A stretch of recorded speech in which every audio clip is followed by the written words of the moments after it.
Pessoal, como nós já tínhamos estudado, as finalidades do nexo de causalidade é fixar quem é que tem que indenizar e quanto é que cada coautor vai ser responsável por indenizar, né? São essas duas balizas. E nós temos três teorias que tentam responder adequadamente essas finalidades, né?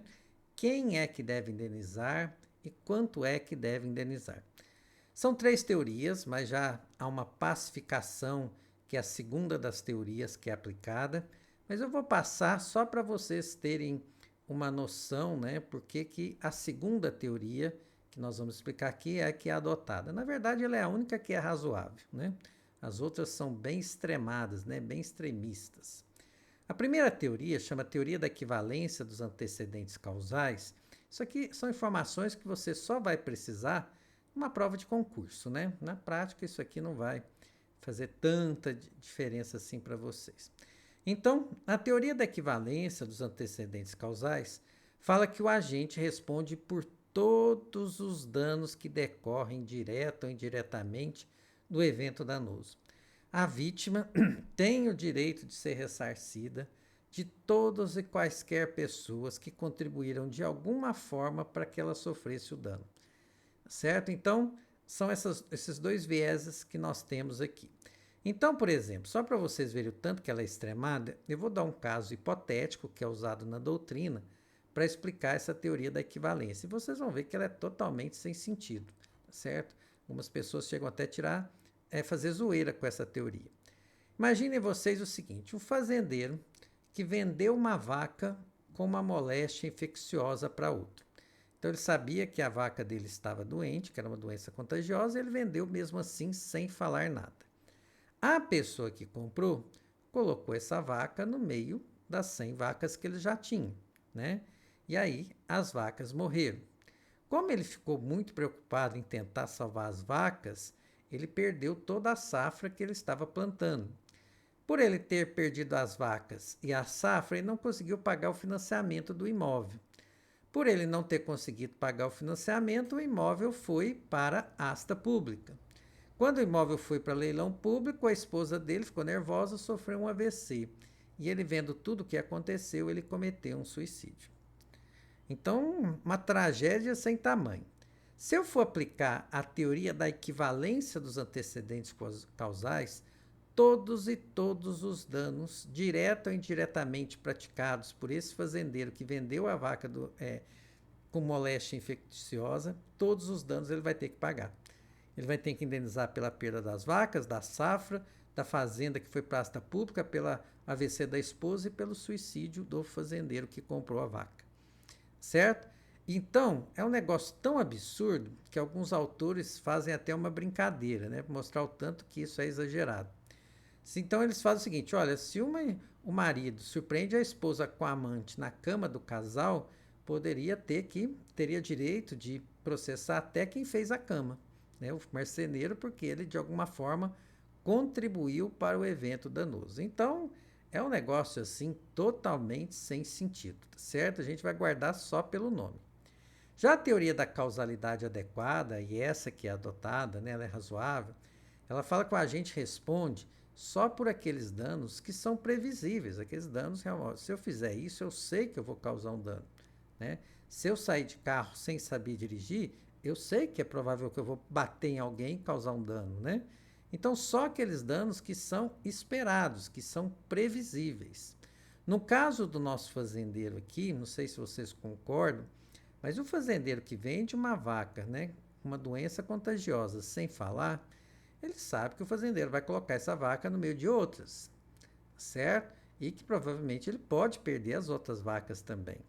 Mas fora isso, perder safra, perder a fazenda, a esposa sofreu um AVC e ele cometer suicídio é bem exagerado. Então, uma teoria da causalidade adequada mandaria pagar o valor da vaca, né, que foi comprada e mais as 100 vacas que morreram. É o dano previsível, né, nesse caso aqui, certo? Então, nós temos um recurso especial aqui, que foi contra um julgado lá de Goiás, que aplicou, né, a primeira teoria, a teoria da equivalência dos antecedentes causais, e vocês vão ver o tanto que ela é irracional, né? Então foi um caso real de um credor de um cheque sem fundo. Ele tinha um cheque de uma pessoa jurídica e não conseguia receber de jeito nenhum. E aí o que ele fez? Ele foi até o banco, conversou com o gerente do banco, falou assim: eu não consigo receber esse cheque, você tem alguma dica para me dar? Aí o gerente do banco consultou o saldo da pessoa física do sócio e falou: olha, a pessoa jurídica você não vai receber não, mas se você for atrás do sócio, você consegue, né? Porque ele tem dinheiro para cobrir esse cheque. E aí esse rapaz foi, né, até o devedor que não quis pagar esse cheque de jeito nenhum. Aí eles se desentenderam e o que aconteceu foi que o credor matou o devedor, que tinha esposa e tinha filhos, né?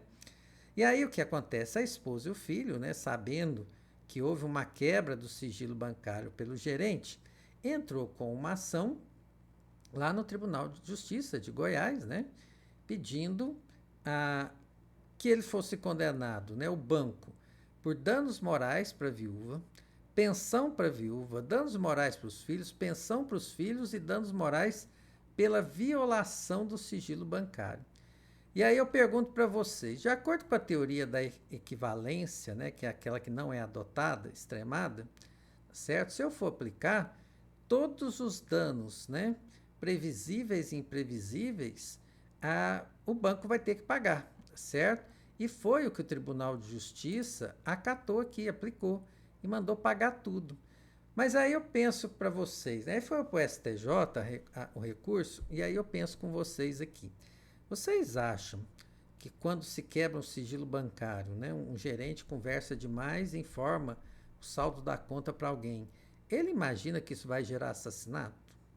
Acho que não, né? Então, o que normalmente é devido? Realmente teve uma quebra, né, de sigilo bancário e isso merece uma indenização. Então, o STJ reformou essa decisão, aplicou a teoria da causalidade adequada e falou assim: olha, o dano previsível foi justamente a violação do sigilo bancário. E aí é devido realmente danos morais. Agora, por outras razões, né, por outros danos, é algo absolutamente imprevisível, né? Então tá aí o julgado do STJ a respeito, não colhendo procedência o entendimento sufragado pelo Tribunal de Goiás, né? Com apoio indiscutível teoria da equivalência das causas antecedentes, no sentido de que o banco é culpado pela morte do esposo e pai dos autores, assassinado por credor que, obtendo de gerente de agência do réu informação sigilosa sobre a existência de saldo em conta corrente pessoal suficiente ao pagamento de dívida, terminou por assassinar o devedor ante a sua recusa em pagar o valor do cheque por ele emitido contra conta empresarial. Então é isso, né? Achou assim extremamente exagerado. E a terceira teoria, que também é só teoria mesmo, né? Teoria da causalidade direta e imediata, essa é extremamente radical também, certo? O agente só vai responder, quem causou o ilícito só vai responder por aqueles danos que eu consegui comprovar, mas muito bem comprovado, certo? Que vieram da atitude do agente. Então eu tenho que provar, assim, extremamente bem provado para ter direito à indenização. Seria uma chance até pequena de se conseguir as indenizações. Se a gente fosse usar o nosso exemplo fictício que nós trouxemos, eu teria, para conseguir a indenização das 100 vacas que morreram, eu teria que provar uma por uma que elas morreram pela doença. Eu teria que fazer perícia em cada uma dessas vacas para saber quais morreram em virtude da moléstia infecciosa e quais morreram por outros motivos. Então seria um processo assim eterno, né, para a gente conseguir uma indenização. Era melhor você nem mexer com isso.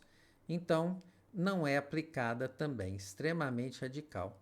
Como eu disse para vocês, adotada pelo Código Civil é da causalidade adequada. Nós vamos reparar os danos que são previsíveis, né, que decorrem naturalmente do ato ilícito praticado. Tá bom? Um grande abraço, pessoal!